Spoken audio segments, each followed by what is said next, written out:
Every year around Father's Day for the past decade or so, 4 generations of golfers gather in Muscatine and hit the links. On Wednesday, we caught up with the Rhodes family, who understands that your game can get better with age because of the people you play with. When we play together, it's always for fun, nothing serious. It's a special Father's Day foursome.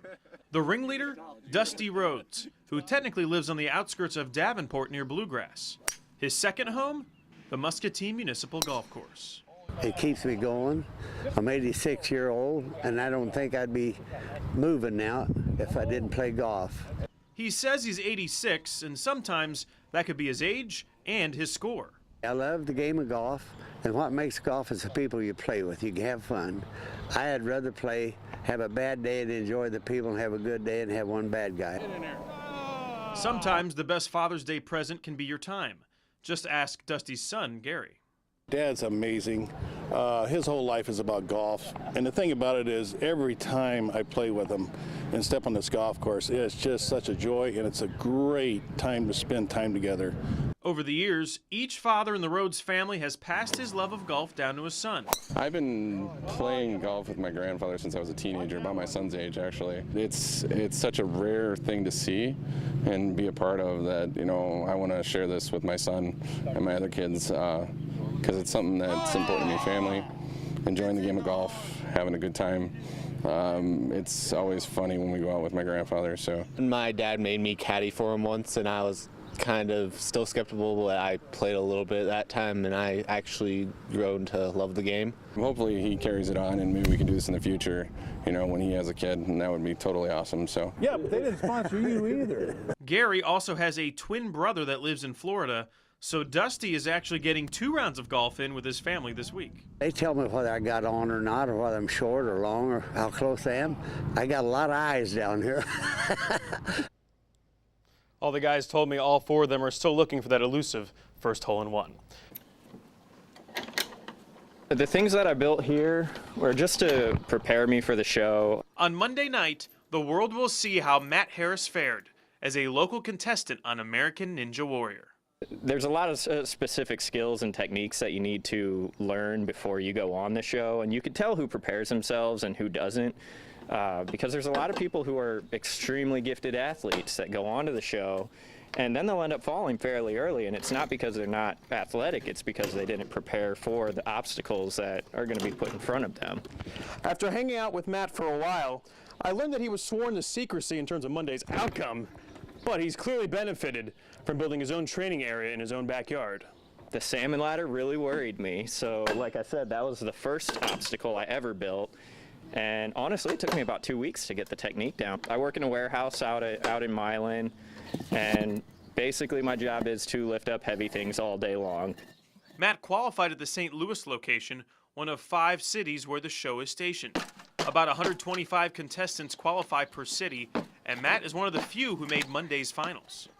Besides agility and balance, the main thing that you need to, one of the main things that you need to get in American Ninja Warrior is upper body strength. You need to be able to pull yourself above a bar multiple times, you know, over and over and over and over again. So, you know, this is kind of like a beginner's approach. His arch nemesis, the 14-foot wall that he must climb Jackie Chan style to reach his goal.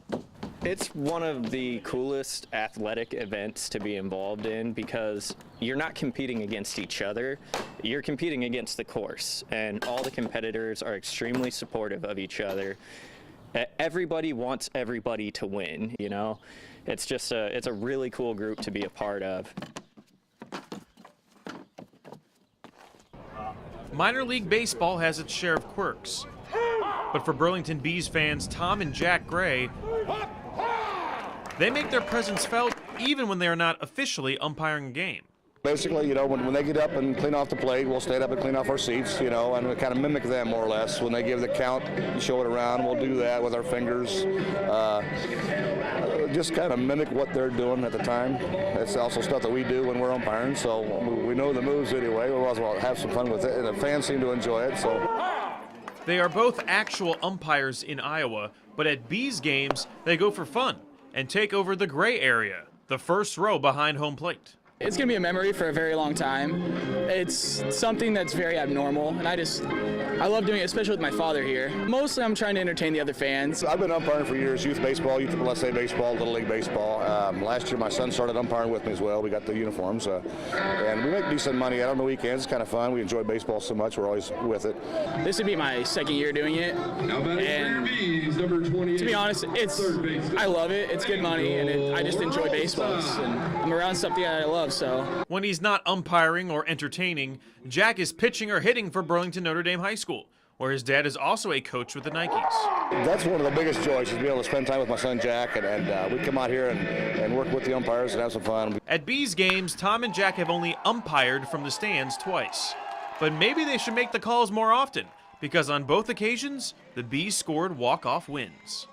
In Burlington, Ben Rosehart, KWQC TV6 Sports. Decades removed from a historic accomplishment, members of the 1953 Clinton St. Mary's basketball team love to share their story. Even though their school does not exist anymore, players and cheerleaders from that special season proudly remember a Cinderella story that ended with a championship. The Irish of St. Mary's with a big lead, breaking the offensive zone. Another shot is good, this time by Jim Hyde. Most of us sum it up that night when we played at Tumwa, it wouldn't have mattered who we played, because it was just one of those perfect games that we had, and we could have beat anybody that night. They can't miss now, and they haven't been able to miss all night. It's been 60 years since Clinton St. Mary's, a small Catholic high school of about 50 students, won the state basketball championship at the University of Iowa Fieldhouse. Players like Dick Lingle and Lauren Hyde are quick to point out this was before there were separate classifications. We always say one class state championship. So it had never been done before by a Catholic school. We were 13-5, and then won our last 13 in a row. Sometimes it seems like a dream, and we had such a good starting five. Especially playing mostly bigger schools. There's a lot of things that come back every time I think about it, and you think about it more on the 50th, the 40th, the 25th, and now the 60th, which is awesome that we're still here. Starting five is still intact. The starting four cheerleaders are still intact. Dick also married his high school sweetheart, Dorothy, who was one of the cheerleaders. If we even lost, we would have been a winner because we had gone so far. And so we were real proud of our team, proud of our school, proud of the Irish. The community had plenty to be proud of that year. In fact, it was almost an all-Clinton final, as Clinton High School also made it to the semifinals. Those last couple of nights, I think all of Clinton was out there. And of course with Clinton High playing, and then we were out there too, cheerleaders rooting with one another. It was magical. When you start playing and Clinton High is going to be playing and you're going to be playing, you think, oh, we'll do our best, but the odds for us to do what we did do were something that none of us really thought about. Everybody knows by now that the state championship belongs to St. Mary's of Clinton. The ball game is just about over. It was electrifying. There was so much energy in that gym. It still stays with you today when you think about it. There they are, the champions. Seems like a dream, and then again, it's reality.